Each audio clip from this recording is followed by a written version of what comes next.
How's it going, everyone? We've got some unfortunate news to talk about in regards to Forza Horizon 5. Now, this news shouldn't be all too surprising, but it is disappointing nonetheless, and given the fact that this game is being released digital only, and the fact that it is going to require Microsoft account linking, that might be disappointing to some people. Now, let's go over the information, and then I'll give you guys my 2 cents. An FAQ for Forza Horizon 5 notes, in addition to a PSN account, you'll need to link a Microsoft account in order to play Forza Horizon 5 on PS5. This process begins the first time you start up the game on your consoles. It continues, on launch of the game, you'll be asked to sign in with your Microsoft account, sometimes referred to as the Xbox Live services that are a part of your Microsoft account, and link it to the PSN account you are currently logged into on the PS5 console.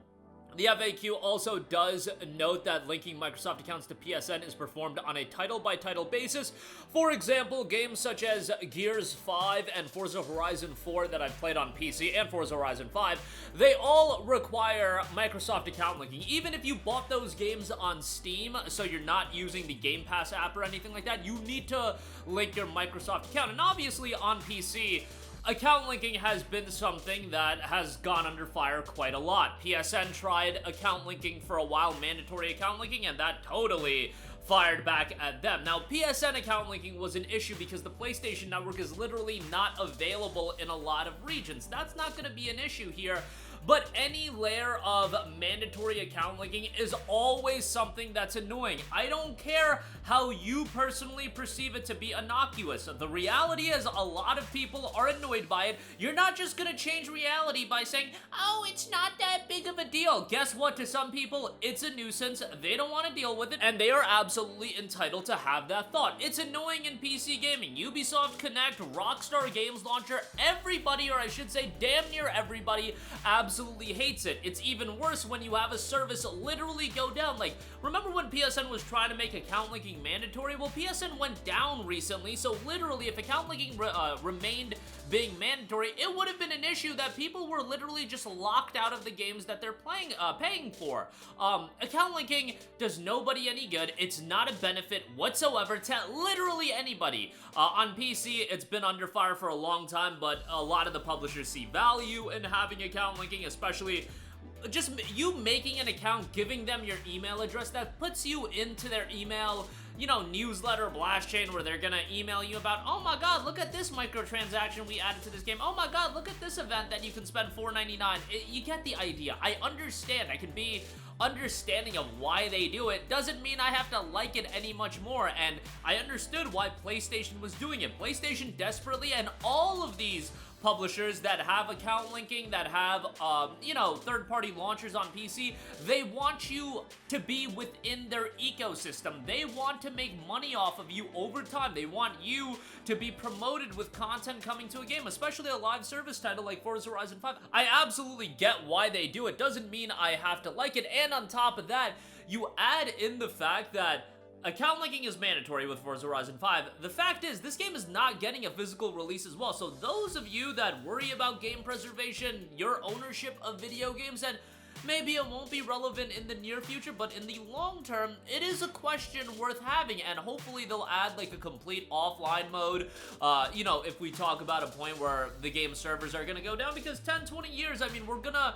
cross that bridge at some point. Forza Horizon 4 is still online, however, that game got delisted from the store pages. I think people will conflate the two things. There's a difference between a game getting delisted like Forza Horizon 4, and it just not being accessible from an online capacity standpoint. You can still access Forza Horizon 4's online capabilities, and I don't think Forza Horizon 5 is going to be delisted anytime in the near future, like 5, 7, 10 years from now. Yeah, probably, because you're talking about licensing deals, you're talking about licensed music, cars, everything like that. Those agreements generally have a window, and then they expire. That's why I can totally understand people wanting a physical copy of these games, or, having a little bit of clarity when it comes to issues like that. I don't think this is a battle that we personally are ever going to win. I think Forza Horizon 5 is a tremendous game, and it's going to do very, very well. It is just unfortunate that this is becoming more commonplace in gaming, and you saw the pushback where a game like Helldivers 2 came out, and then they tried to bake in PSN account linking. However, that was after the release of Helldivers 2. That level of pushback, first of all, I just don't think you'll ever see that within the console world. I think the console gaming audience is a lot more accepting of whatever a publisher decides to do, account linking, whatever the case may be. I think the PC audience are definitely more inclined to push back on stuff like that. And again, in the case of Helldivers 2, it was an instance of the game came out, people spent $40 on it, and then Sony tried to, you know, sneak in account linking, and obviously they got crapped all over for that, but that's what happens when you've got publishers with so much power, and they want you in that ecosystem. Never forget, the goal of any of these publishers is to have you living within their ecosystem. That's what PlayStation ultimately wants out of everyone. Even if they're selling their games on PC, they would ideally not like you to be on PC. They know that they can't get everybody on PC to PlayStation, so they release those games on PC. But even if it's an ecosystem within an ecosystem, Forza Horizon 5 can still act as that for Microsoft, and it's about passively generating revenue on these games. It's about sending you emails about, okay, you have a Microsoft account now, maybe you created it just for Forza Horizon 5 to play that, but now they can email you about, oh, look at this Sea of Thieves DLC coming out, or oh, look at this X, Y, and Z game that Microsoft is publishing. Oh, here's a little clip of South of the Midnight, which isn't even available on PlayStation, but given the fact that it's available on other platforms, it's a Microsoft title, you may be in that email blast chain. And again, they try to have you within that ecosystem, and I totally get why they do that, but yeah, it's not obviously an ideal situation to be, but do keep in mind that going forward, chances are this is going to be happening in the bulk of Microsoft titles, especially ones that do have somewhat of a multiplayer focus. Even a Gears collection, even if that game doesn't have PvP, I could totally see that game requiring mandatory account connecting with your Microsoft account. Now, in Indiana Jones, given that that's a Bethesda title, Machine Games, I don't think that game's gonna require account linking. That would be so trash if it did.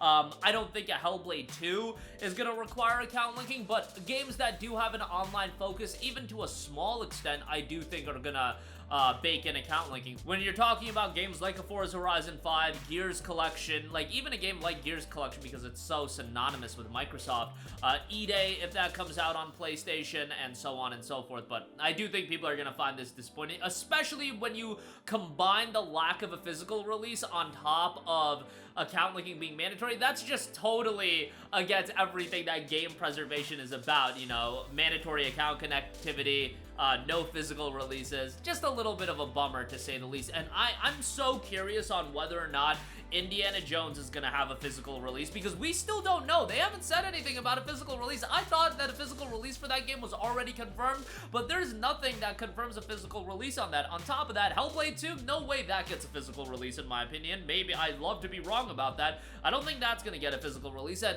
who knows, is Starfield gonna get a physical release? I don't rule it out that it doesn't, so you know, that's going to be an interesting aspect of all of this to assess throughout Microsoft games coming to PlayStation as well. But that's going to do it for me. Let me know all of your thoughts in the comment section down below. Sound off there. Thank you for watching, and goodbye. Hey guys, we hope you enjoyed the video, and if you did, make sure to hit the subscribe button, and if you're already subscribed, do us a favor and hit the bell icon. This way you'll be notified whenever we post a new video. That's the best way to keep up with all of our uploads, and we usually try to upload 2 videos a day. And with the bell icon hit, you'll be notified whenever we do upload a video. As always, thanks for watching.